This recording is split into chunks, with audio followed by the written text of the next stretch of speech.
എന്തൊക്കെ പറഞ്ഞാലും അതൊരു കുട്ടിയായതുകൊണ്ട് അതിന്റെ ദേഹത്തുണ്ടായിരുന്ന തീ ഒരു കളിയായിട്ടെടുത്ത് അവിടെ ഇവിടെ എറിഞ്ഞു കളിക്കുകയാണ്. അപ്പോൾ തായ് റിങ് എടുത്ത് മന്ത്രം ചൊല്ലി അതിനെ നിയന്ത്രണത്തിൽ കൊണ്ടുവരാൻ ശ്രമിക്കുന്നു.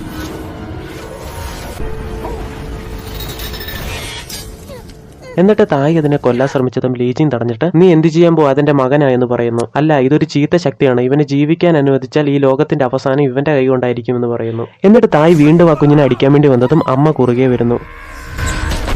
ഇവൻ എന്റെ മകനാണ്, ഇവനൊന്നും ചെയ്യരുത് എന്ന് പറയുന്നു. അപ്പോൾ ഒരു വയസ്സം വന്നിട്ട് നമ്മൾ ഇത്രയും നാളും ചീത്ത ശക്തികൾക്കെതിരെ പോരാടിക്കൊണ്ടിരുന്നു. എന്നാൽ നമ്മുടെ ഇടയിലേക്ക് ഒരു ചീത്ത ശക്തി വരുന്നത് നല്ലതല്ല. ജനങ്ങൾക്ക് എന്താണ് നല്ലത് അതുപോലെ ആലോചിച്ചൊരു തീരുമാനം എടുക്കണം എന്ന് പറഞ്ഞ് ഒരു ശിലയുടെ മുന്നിൽ നിന്ന് സംസാരിച്ചുകൊണ്ടിരിക്കുന്നു. എന്താന്ന് വെച്ചാൽ അയാൾക്ക് കണ്ണ് കാണത്തില്ല.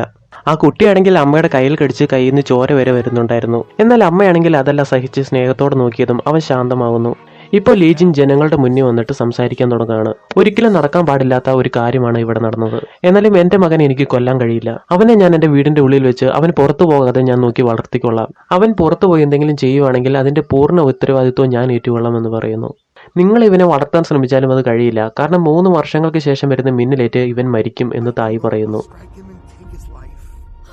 ഈ ശാപം മാറാൻ എന്തെങ്കിലും വഴിയുണ്ടാവും. ഞാൻ ദൈവത്തോട് സംസാരിച്ച് നോക്കാമെന്ന് ലീജിങ് പറയുന്നു. ഇതിൻ്റെ ഫുൾ വീഡിയോ കാണാൻ താല്പര്യമുള്ളവർക്ക് ഡിസ്ക്രിപ്ഷനിൽ ലിങ്ക് കൊടുത്തിട്ടുണ്ട്. അതുപോലെ വീഡിയോ ഇഷ്ടപ്പെട്ടാൽ ലൈക്ക് ചെയ്യുക, ഷെയർ ചെയ്യുക, സബ്സ്ക്രൈബ് ചെയ്യുക.